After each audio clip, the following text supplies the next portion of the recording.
Hey, greetings. Michael Didier here. It's been 2 weeks since we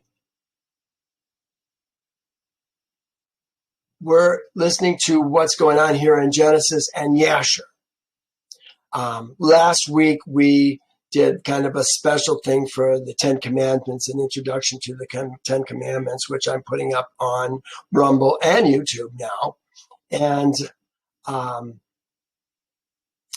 this week we're going to get back to Genesis and Yasher. The last time we were together doing this, it was Jacob, who was fleeing his brother, heading to Haran to find a wife. His father had sent him away with riches, and Esau told Eliphaz and Eliphaz's uncles, Esau's woman's Basmith's brothers, to go with Eliphaz and kill Jacob and bring back the stuff. He got as far as Shechem before he was intercepted. I would have said bushwhacked, but he wasn't bushwhacked. He saw him coming. He turned around. He waited for him. Found out later, once they got there, that they were going to kill him. And it was by the grace of Yahovah. Literally, it says Yahovah preserved Jacob. But Jacob said it would be righteousness to them if they left him alive and just took everything he had. Well, they did. Jacob was discouraged. He was heading actually back home. He turned back south again, and he got as far as Bethel. Had a dream where Yahovah said what he was going to do, multiply him, his seed as the sands of the sea. I mean, it's got nothing, absolutely nothing. When he has his dream, but he wakes up, and look what it says when he woke up. It says, verse 4, just the verse before where we're going to start today. And Jacob rose up from that place quite rejoiced. Oh, I feel quite rejoiced today. And when he walked, his feet felt light to him with for joy. And he went from there to the land of the east's seed. I think it's interesting. It says the east seed. It's the children. It's Kadem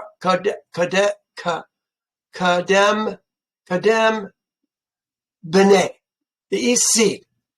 And he returned to Haran. Now it says he returned. He didn't return. He's never been to Haran. He returned to Haran, and he sat by the shepherd's well. This is where we're picking it up today. And he was there, and he there found some men going from Haran to feed their flocks. And Jacob made inquiries of them, and they said, "We are from Haran." And he said to them, "Do you know Laban, the son of Nahor?" And they said, "We know him. And behold, his daughter Rachel is coming along to feed her flock." While he was speaking with them, Rachel, the daughter of Laban, came to feed her father's sheep, for she was a shepherdess. And when Jacob saw Rachel, the daughter of Laban, his mother's brother, he ran and kissed her and lifted up his voice and wept. Here's a man coming to this young woman. He's 77 years old. She is 21 years old. Here's this man coming up to her, kissing her, and weeping. You think that might freak somebody out a little bit? Fortunately, the next thing that comes out is he's going to explain to her who he is. I'm surprised he didn't do that first. And Jacob told Rachel that he was the son of Rebekah, her father's sister. And Rachel ran and told her father, and Jacob continued to cry because he had nothing with him to bring to the house of Laban. Remember when Eliezer came to find a wife for Isaac, he came with 12 camels, 12 men, and much jewelry, precious stones, and and supplies. He's coming with, I think, his staff. That's it. He's got nothing. And I think that is why he's weeping. Let's find out. He ran and told her father, and Jacob continued to cry because he had nothing with him to bring to the house of Laban. Maybe it was he wanted to be able to buy Rebecca. I don't know if that's really the term that I want to use, but now he's going to work for Rebecca for 7 years. So I guess buy Rebecca, maybe that's a good term. And when Laban heard that his sister's son Jacob had come, he ran and kissed him and embraced him and brought him into the house and gave him bread to eat. And Jacob related to Laban what his brother Esau had done to him and what his son Eliphaz had done to him in the road. Jacob resided in Laban's house for a month, and Jacob ate and drank in the house of Laban. And afterward, Laban said to Jacob, "Tell me, what shall your wages be? For how canst thou serve me for naught?" The understanding is, Jacob, you need to get to work, and I can't have you work for free. So what do you want? And Laban, and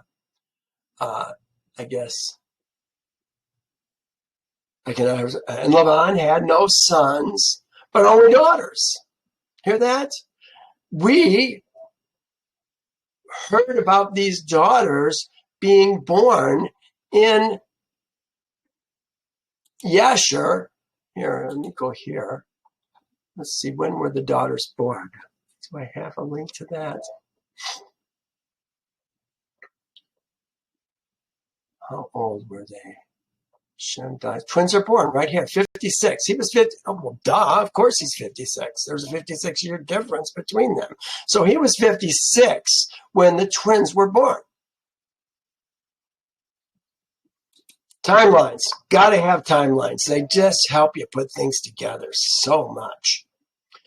Laban had no sons, but only daughters. Look at what he does have. And his other women and concubines or handmaids, they would be concubines, were still barren in those days. And these are the names of Laban's daughters, which his wife Adinah had born to him. The name of the elder was Leah, and the name of the younger was Rachel. And Leah was tender-eyed. Oh, we're going to talk about this at length here as soon as we read the same thing in Torah. It says, but. Notice how a but versus an and makes a big difference. To me, a but says one had something, the other didn't. An and says that, an and in between the two says that this is the good thing about the one and this is the good thing about the other. Big difference. Funny how one word can make a difference. It says Leah was tender-eyed, but Rachel was beautiful and well-favored. In Torah it says beautiful in form and appearance. She had a shapely body. She had a beautiful face. Leah, tender eyes. Big deal. Well, let's find out. And Jacob loved her, Rachel, that is. And Jacob said unto Laban, I will serve thee 7 years for Rachel, thy younger daughter. And Laban consented to this. And Jacob served Laban 7 years for his daughter Rachel. Interesting, Torah is going to say just a little bit different than that. He just gives her to him here. Torah gives a little bit more information. I think it's interesting. We'll find it out. Now it's going to talk about what is going to happen. He's going to work for Laban for 7 years. Torah basically says, and 7 years seemed like a day for the love that he had for Rebecca, or for Rachel. Well, Yasher's going to tell us what significant events took place during those 7 years. We've got to understand that there's things going on in the world right now, and I like how Yasher fills in the gaps. It fills in my timeline, my chronology, so that we can see things happening in the world. So here it says, and in the 2nd year of Jacob's dwelling in Haran, that is the 79th year, so he's been there 2 years. He got there at 77. We're measuring time right now in Jacob's life, and specifically in his life beginning in coming to Haran, because it's a significant part of his life. That is in the 79th year of the life of Jacob. In that year, Eber, the son of Shem, was 464 years old at his death. Eber died. Remember, Shem died when Jacob and Esau were 50 years old. He was living with them at the time. Now, 50 to 79, 29 years later, Eber is going to die. He has spent massive amounts of time with these two men. Like 47 years of his 44 years of his 77 years being alive. Over half of his life was living with these two men, or living with Eber. He didn't do it quite as long with Shem, since he died when he was 50. And when Jacob heard that Eber was dead, he grieved exceedingly. Of course he did. He's like a father. And he lamented and mourned over him many days.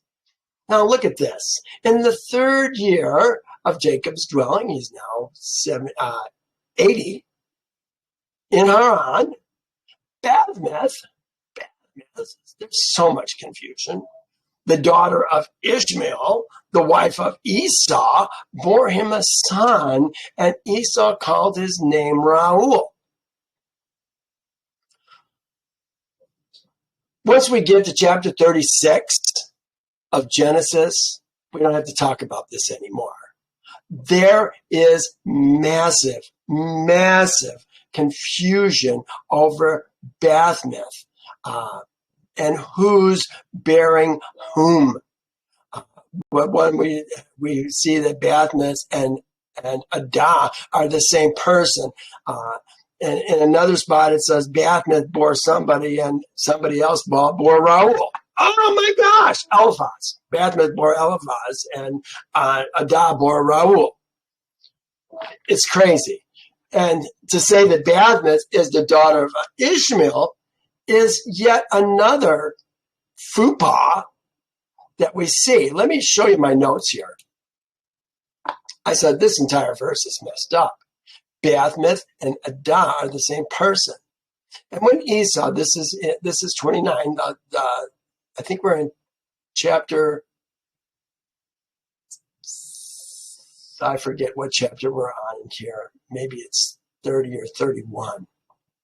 And when Esau saw that Jacob had fled and escaped from him, oh yeah, okay, this might be this is the last chapter. Maybe we're in chapter 30 right now, because this is when he's leaving.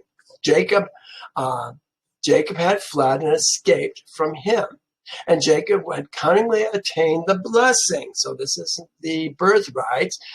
This is the blessing that Jacob got from Isaac, it was always meant to be for Jacob. It was never meant to be for Esau. And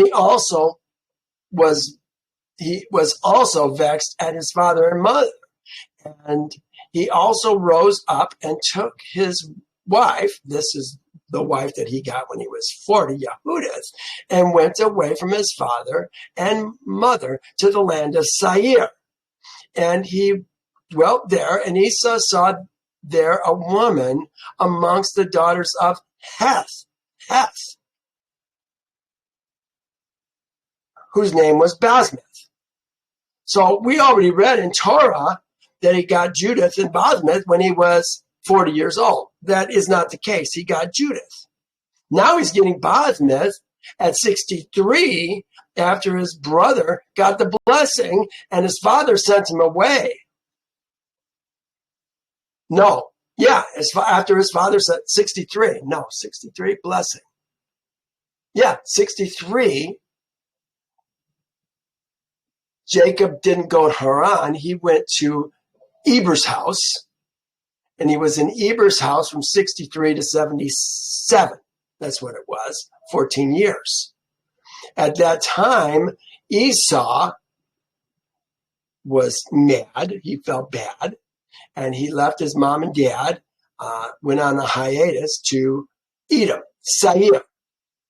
And he saw among the daughters of Heth, so interesting, Heth, Hittites, we're going to talk about that some, whose name was Basmath, the daughter of Elon, the Hittite. Yes, Basmath is the daughter of Elon. Whether he's a Hittite or a Hivite, that has yet to be determined. And he took her for his woman, in addition to his first wife, Yehudith. I mean, if we were keeping up with this, we would think, oh, well, didn't he already have Basmath? No, he didn't. And Esau called her name Adah. So Basmath and Adah, same woman, saying the blessing had at that time passed from him.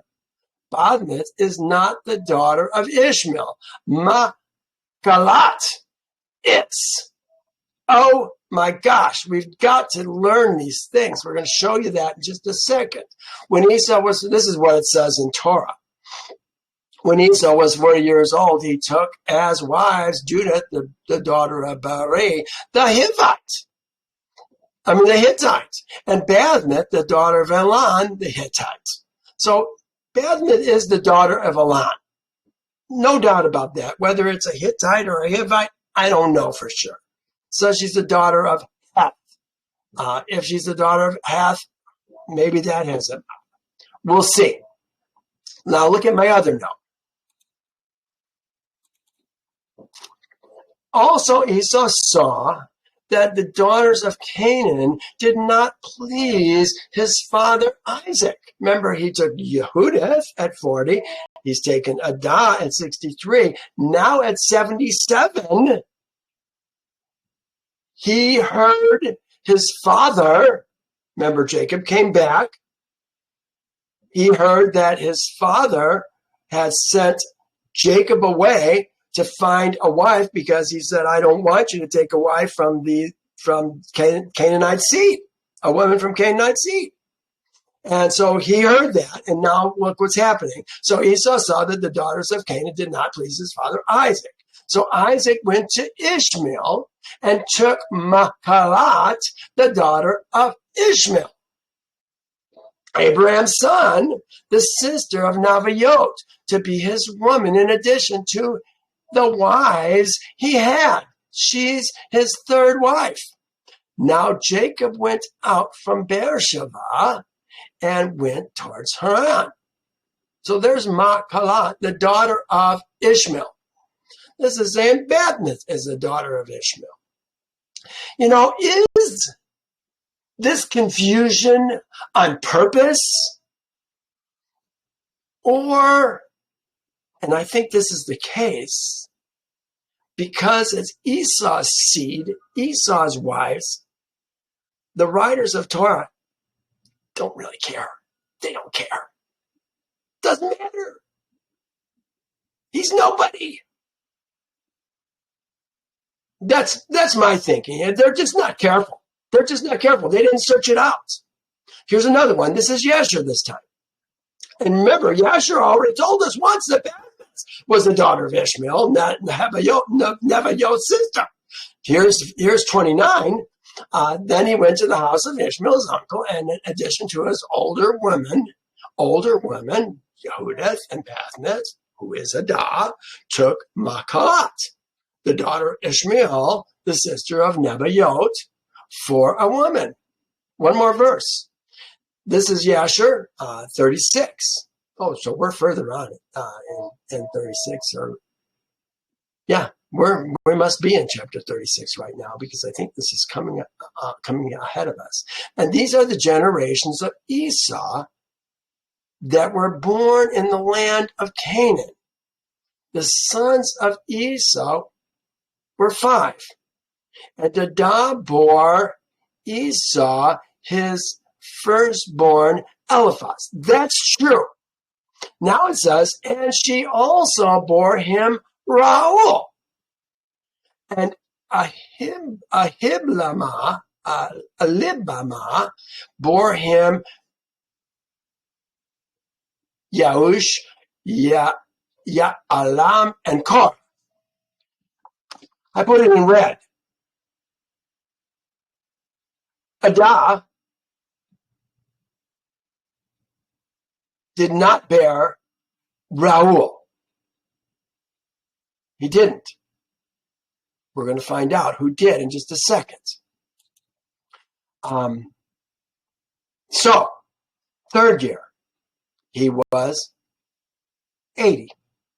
In the 4th year, 81, of Jacob's residence in the house of Laban, Yahovah visited Laban and remembered him on account of Jacob, Yaakov. And sons were born to him. He never had sons, not from any of his wives, not any from his concubines. And his firstborn was Beor, and the second one was Aliv, and the third was Karash. And Yahovah gave Laban riches and honor, sons and daughters, and the man increased greatly on account of Yaakov. This is significant for what's going to happen in the future. And Yaakov, in those days, served Laban in all manner of work, in the house, in the field. And the blessing of Yahovah was in it all, was in all that belonged to Laban in the house and in the field. Laban is blessed because of how Yahovah is blessing Jacob. Now, in the 5th year, died Yehudith. So this Yehudith, we're going to see in chapter 36, which talks about the genealogy, it's totally perverted, of Esau. That it doesn't even mention Yehudith. Now we're going to find out why. In the 5th year died Yehudith, the daughter of Beri, the woman of Esau in the land of Canaan. She had no sons, but daughters only. That's why she's not mentioned in the genealogy. No sons.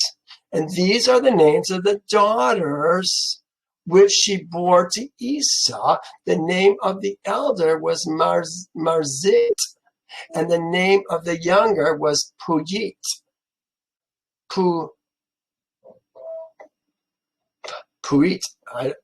Maybe Puit. And when Yehudith died, Esau went up and went to Seir to hunt in the field, as usual. Remember, they're still living in Canaan with his father. When Yehudith died, Esau rose up and went to Seir to hunt in the field as usual.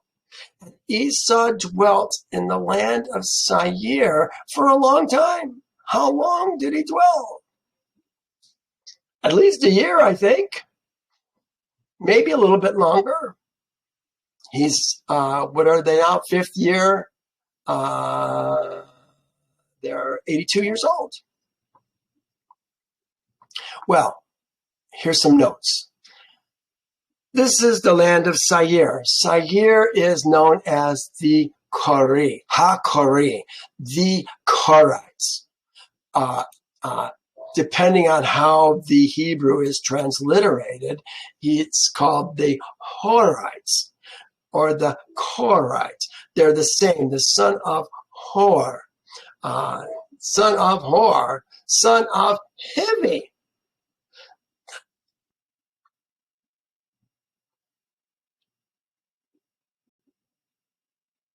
Well, let me just read this. This is Yasher.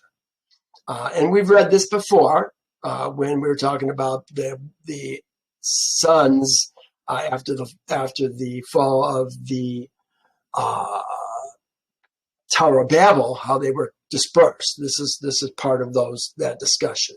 And Sair, the son of Hor, the son of Hivi. Hivi. Why Hivi? How come it doesn't say Heth or Hittites? The son of Hivi, the son of Canaan, went and found a valley opposite Mount Haran, and he built a city there. And he and his 7 sons and his household dwelt there. And they called the city which he built Sair, according to his name. That is the land of Sair unto this day. It becomes the land of Edom when Esau kills all the sons of Sair and takes it for himself.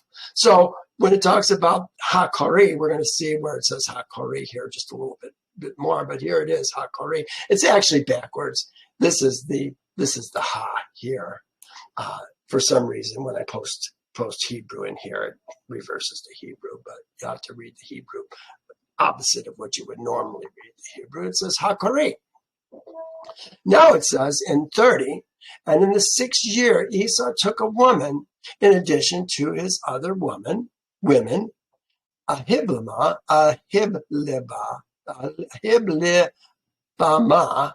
the daughter of Zibeon, the Hivite. Not Hittite, Hivite. And Esau brought her to the land of Canaan. These were the sons of Zibeon.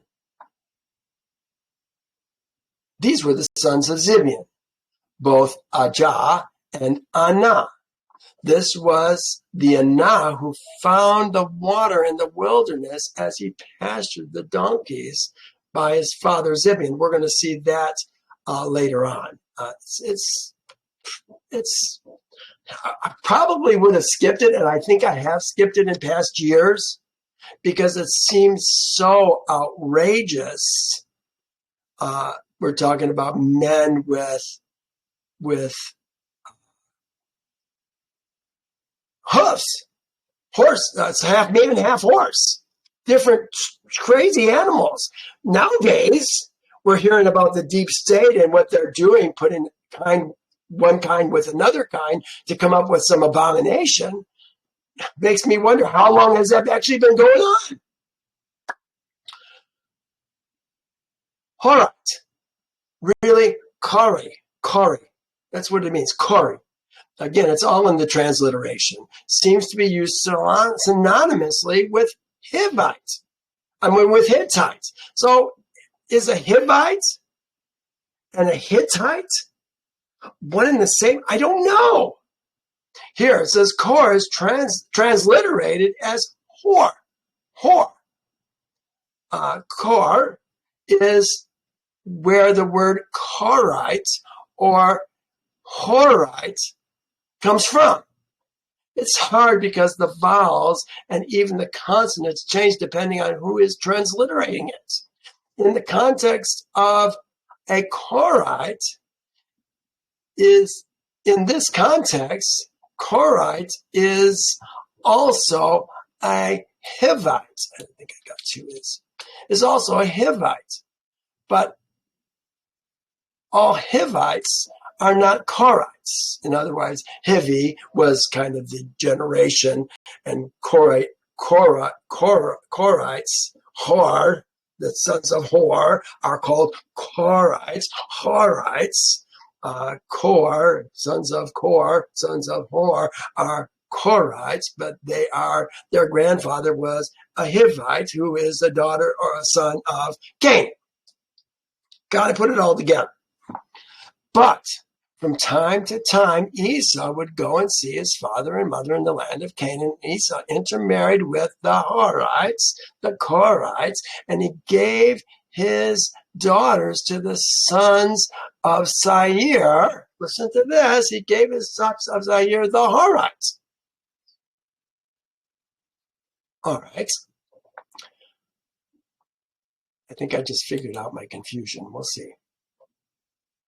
I had two notes. Oh, here's where we're talking about Hivites. Canaan begat Sidon, his firstborn, and Heth, the Jebusites. Oh, these are all the sons of Canaan. So the Hivite is Hivi, is one of the sons of Canaan. So that's where these guys are originating from. 6th year, 83. And in the 6th year, Esau took for a wife, in addition to his other wives. Who are his other wives? Yehudith is dead. She just died. So who are his other wives? Is Bathmith, who is Adah, and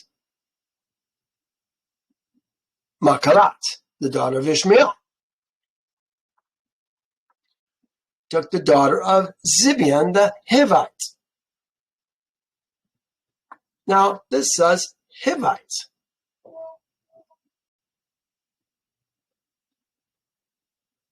Let's continue. And Esau brought her to the land of Canaan, bringing her back home.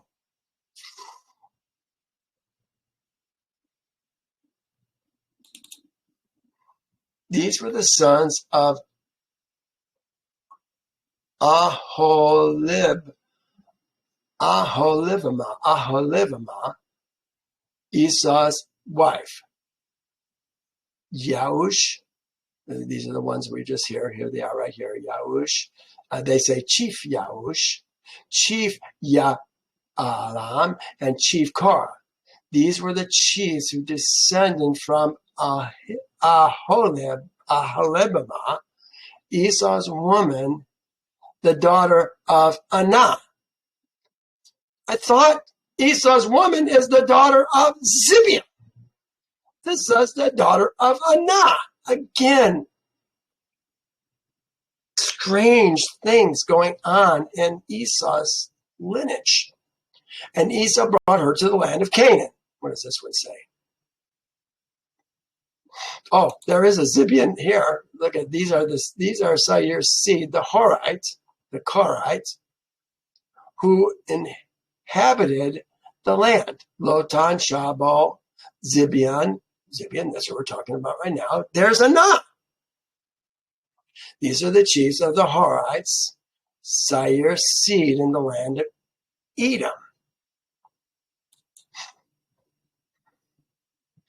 Now it says, Aholibamah conceived and bore unto Esau 3 sons. So that's just confirming what we just read in Torah. In those days, in the land of Canaan, there was a quarrel between the herdsmen of Esau and the herdsmen of the inhabitants of the land. Remember, he's about 85 right now. All this is going on in those first 7 years that Jacob is working for Laban. There's trouble. River City. The herdsmen of Esau and the herdsmen of the inhabitants of the land of Canaan, for Esau's cattle and goods were too abundant for him to remain in the land of Canaan, and his father's house, and in the land of Canaan could not bear him on account of his cattle, his livestock. And Esau saw that the quarreling increased, and the inhabitants of the land of Canaan. He rose up and took his women. He's got 3 now, and his sons, and his daughters, and all belonging to him, and the cattle which he had possessed, and all his property that he had acquired in the land of Canaan. And he went away from the inhabitants of land to the land of Seir. He's now moving to Seir. It's going to be another 14 years before Jacob leaves Haran and has his fateful meeting with Esau as he's coming back from Haran, headed back to his mom. And Esau and all belonging to him dwelt in the land of Seir. But from time to time, Esau would go and see his father and mother in the land of Canaan. And Esau intermarried with the Horites, and he gave his daughters to the sons of Seir, the Horites. He gave his elder daughter Marzit to Anah, the son of Zibeon. So Zibeon not only had a brother named Anah, but he also had a son named Anah, apparently. His wife's brother. And Puith he gave to Azir, the son of Bilnah, I don't know who that is, the Horites. And Esau dwelt in the mountains. He dwelt in the mountain, he and his sons, and they were fruitful and multiplied.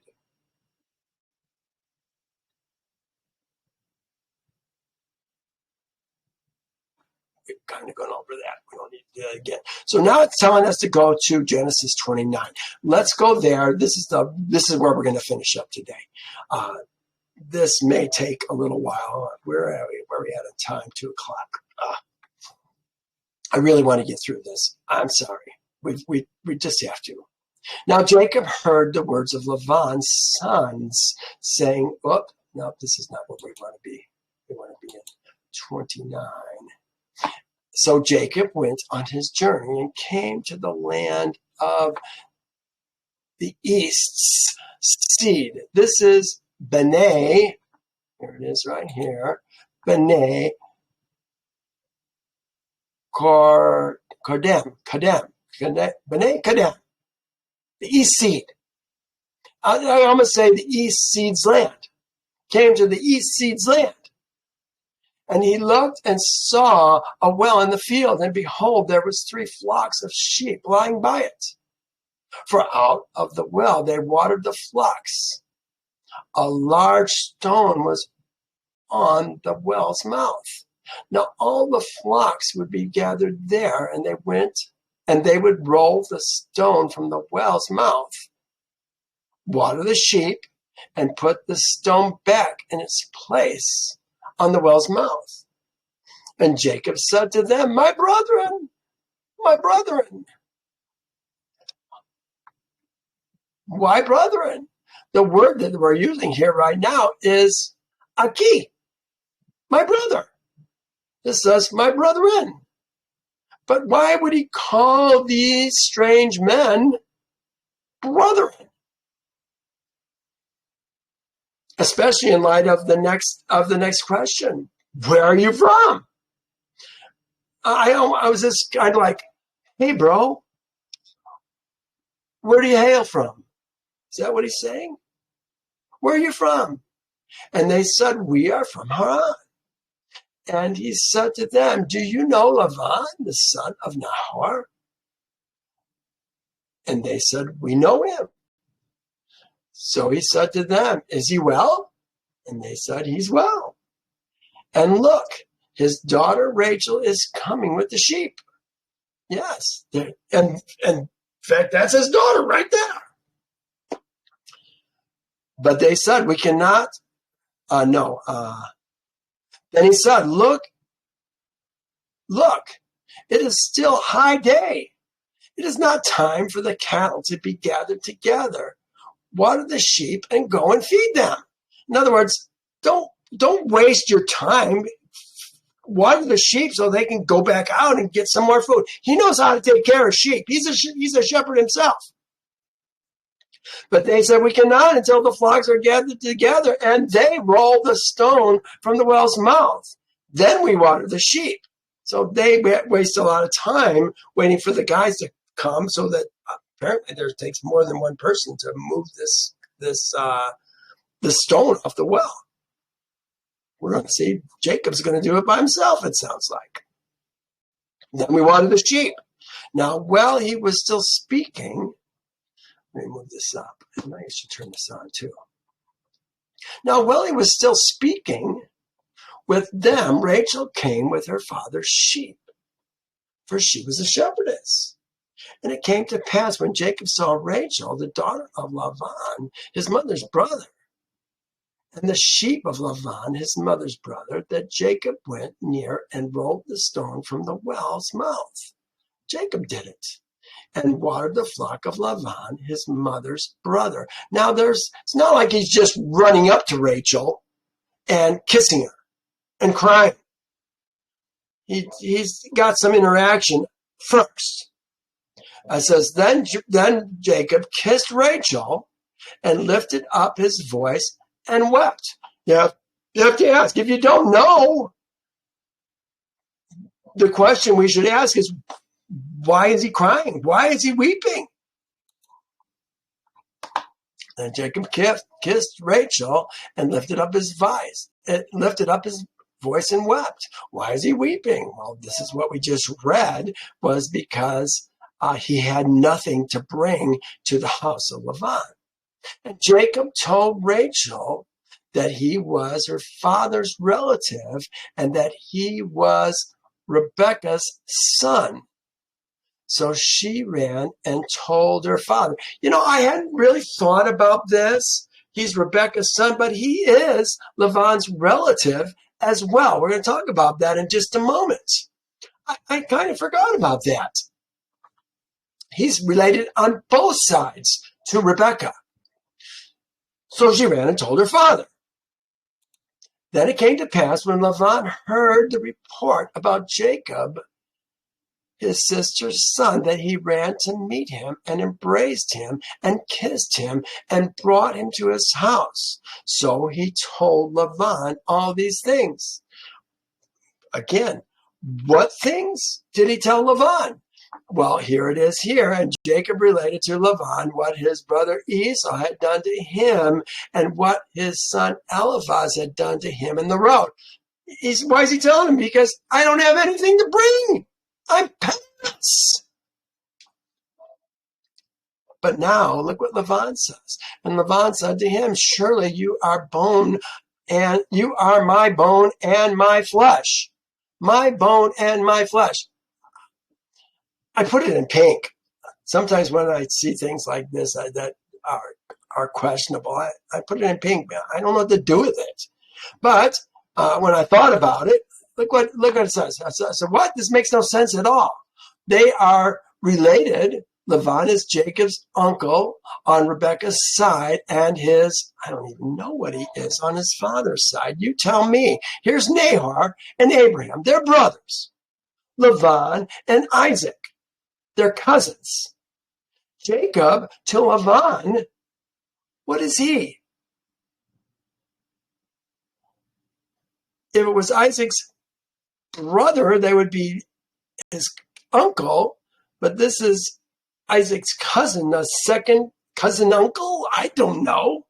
They're the twins. What is Jacob to the twins? Are they cousins? I don't think so. There's more generations there. I don't know what to make of that. They're certainly related in two ways. So I guess truly you are my bone and my flesh. He's got some. Israel takes care of Israel. We were meant. Yehovah. He tells us. Israel's to take care of your widows and your orphans. But we're not taking care of everybody's widows and orphans. We're taking care of our widows and orphans. If our brother were to die and his wife uncared for, we take his wife under our shelter. She needs a covering. That's how we take care of widows and orphans.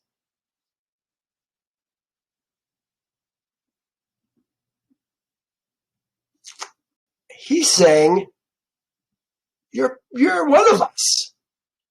And because of that, I want you to be with me. And he stayed with him for a month. I think he understands that he's got responsibility for Jacob. And that's good.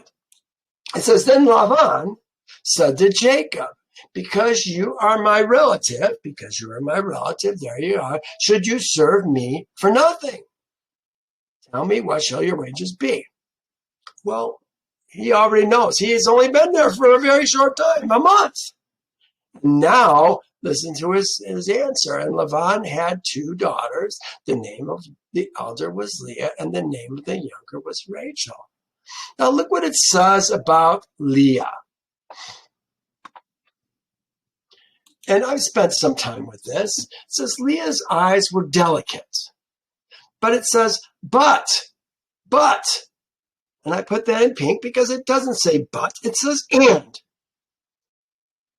And Rachel was beautiful of form and appearance. Again, Rachel had the shape and the great looking face. But what did Leah have?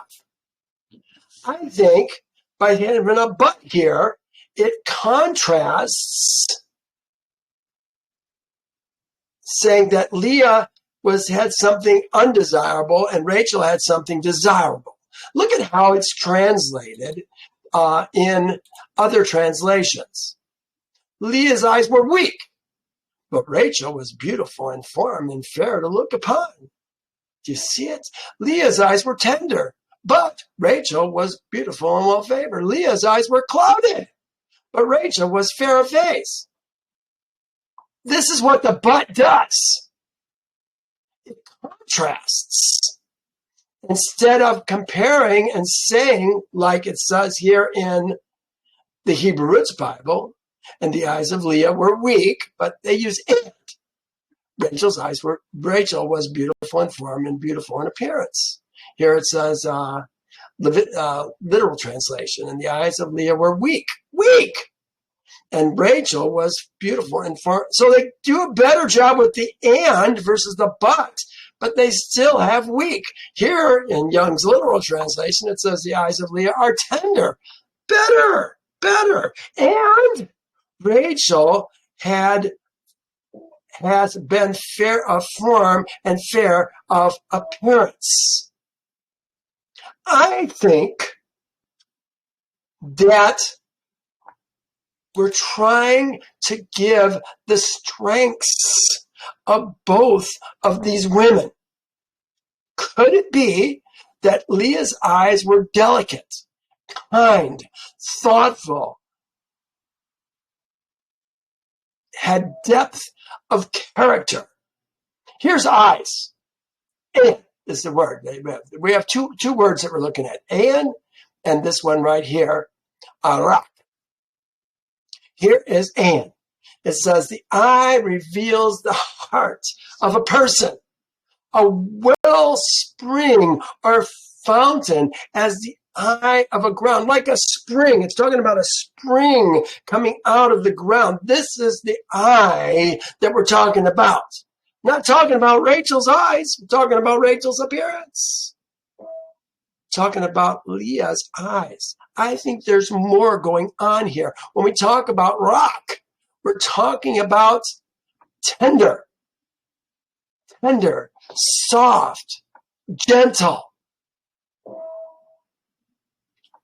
Is it possible that Leah's eyes were delicate, tender, thoughtful, and Rachel was beautiful in form and appearance? I think, this is my own personal opinion, that what's being said here is that Leah had the inward beauty and Rachel had the outward beauty. To me, Rachel, dare I say, is a bit of a bimbo. When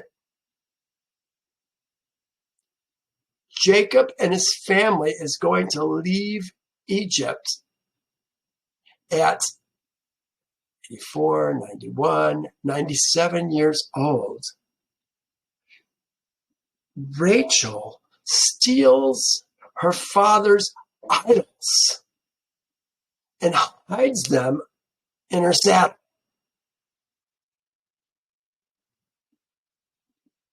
Not what a godly woman would be doing.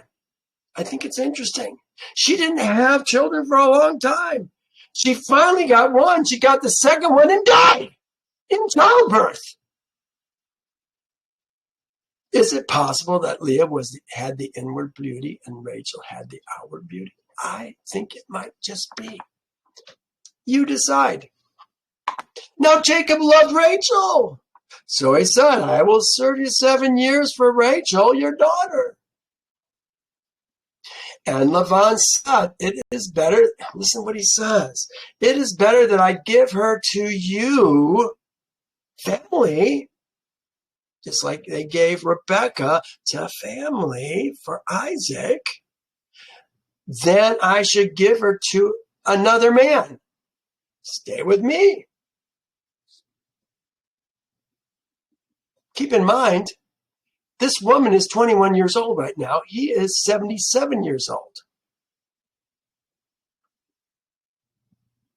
There's a 56-year difference in age.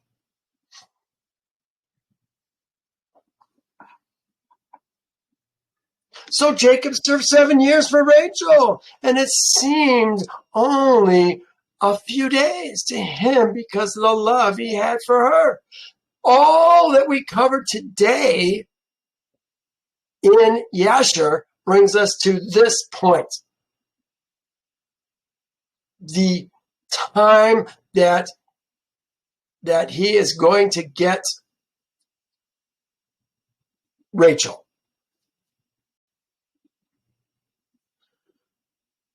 It says, and Jacob said to Laban, give me my woman, for my days are fulfilled that I may go to her. Remember, there is no word for wife in Torah. The word we're talking about is ishi. Ishi. Ish. Ishi. Isha. Ish. Ishi. Now that would be, how do you say that? Isha. Ish. I don't know how to say that. My woman. It says my woman. We're going to see my man here in just a second when we're talking about Leah, talking about Jacob. That's a she. I'm not sure how to pronounce that. You know, you can find out. Well, you don't need to know that. I'll just take your time. I like to learn. I would interrupt myself to go and just to learn what the difference is. That's how you learn. Okay, my wife. Give me my woman, for my days are fulfilled, that I may go to her. And Laban gathered together all the men of the place and made a feast. Now it came to pass in the evening that he took Leah, his daughter, and brought her to Jacob. And he went to her. You know, I always thought, not knowing what's in Yasher, I always thought, was Jacob drunk? How can he not know that he's got Leah instead of Rachel? In 7 years, he's talked to Rachel. I'm sure he's talked to her. And yet he doesn't know it until morning. I thought he was drunk. And Laban gave his Shivka, Zilpah, to his daughter as a maid. So it came to pass in the morning that, behold, it was Leah. And he said to Laban, what is this? You have done to, what is this thou hast done to me? Was it not for Rachel that I served thee? Why have you deceived me? Why hast thou deceived me? Well, I know exactly why he deceived him, because he was blessed when Jacob was working for him, and he wants to keep Jacob working for him. And Laban said, it must not be done so that done so in our country to give the younger before the firstborn. Maybe that's a possibility, but he made a deal. You don't renege on the deal. Now, after this, he's saying different. He says, fulfill her week, and we will give you this one, I didn't even use her name. We will give you this one, talking about Rachel, also for the service which you shall serve me still another 7 years. This is all a ploy to get blessed by Jacob's work in his household. Laban knows that he's been blessed with Jacob working for him and lied because he wants to keep him around. Yes. Almost done. Then Jacob did so and fulfilled her week. And he gave him his daughter Rachel as a woman. And he gave him his daughter, here it is. Let me write it for you. And he gave Rachel his daughter to him for an Isha. That's what it says, for a woman. He gave Rachel his daughter to him for a woman. It's actually another woman. It might even say also, another woman also. They say also. Maybe that's where I'm picking it up. I think it wasn't there. That's why I put it in red. Excuse me. And Laban gave his maid Bilhah, his shifka, Bilhah. This is a household servant, a very close servant. Remember, his shifkas are concubines. Bilhah and Zilpah are going to end up being Jacob's concubines as well. Right now, they're shifka, a household maidservant. Bilhah to his daughter Rachel as her maid. And Jacob went into Rachel, and he loved Rachel more than Leah. And he served with Laban still another 7 years. When Yehovah saw that Leah was unloved, he opened her womb. I think Yehovah understands that Rachel, there's something to this person. But it says, but Rachel was barren. This is interesting. Look what the word is that they use here. It's akar, sterile, extirpated. When I looked up akar, it talks about plucking, the pulling up of a root out of the ground, barren in a sense of being plucked from the roots. Extirpated means plucked up by the roots, rooted out, extirpated, totally destroyed. She's not having kids. She didn't have a child for 6 years. Maybe longer than that now that I think about it. Yes, much longer than that. Almost 6, 7 plus 6, almost 13 years before she had her child, her first child. Remember, she's going to have Benjamin also. So Leah conceived and bore a son, and she called his name Reuben. For she said, Yehovah has surely looked on my affliction. Now, therefore, my husband, here it is, my Ishi, my man, will love me, my man. It says husband, it's my man. Just like it says my woman, this is my man. Then she conceived again and bore a son and said, behold, Yehovah has heard that I am unloved. He has therefore given me a son also, and she called his name Simeon. I think I just have pronunciations on this. It means hearing. He says, Yehovah heard. So his name is Simeon. And she conceived again, bore a son, and said, now my man will become attached to me, because I have borne him 3 sons. Therefore his name shall be called Levi, attached to me, joined to me. And she conceived again and bore a son. Let me do this. Whoops. There we go. And she conceived again and bore a son, and said, Now I praise Yehovah. Therefore, she called his name Judah. Then she stopped bearing. So Judah, of course, means praise. We're going to stop here. That didn't take too long to get that. 25 minutes to get through this chapter. Thank you for joining me. Next week, we're going to see the birth of the other sons of Jacob. This was 5 sons, 1, 2, 3, 4 sons so far. He's got a bunch more sons, 8 more sons and a daughter yet to be born to him. Thank you for joining me. I want a Leah.